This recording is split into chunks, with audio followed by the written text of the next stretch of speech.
Welcome to Not Milk Never Milk. Subscribe if you're lactose intolerant. You start by confirming your Android version and freeing storage so new assets run smoothly. Once done, install a wallpaper app plus a lock screen or widget tool like KWGT. Those let you layer visuals. Make sure to back up your current home and lock settings so you can revert if needed.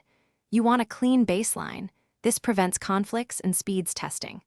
Now open the wallpaper app and the widget editor so both are ready for the next steps. You'll now create the look.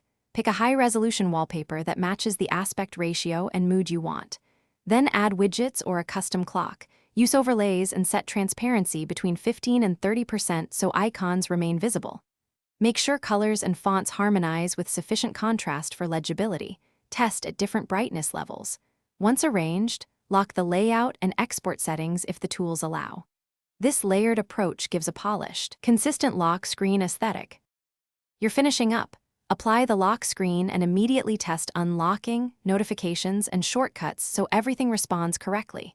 If widgets or images misalign, clear the widget app cache and recrop the wallpaper, then reapply.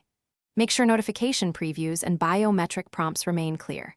If issues persist, reboot the phone or temporarily disable the most recent app you added to isolate the problem. Once stable, save your configuration so you can restore this aesthetic. Thanks for watching. If this was helpful, leave a like and consider subscribing. See you next time.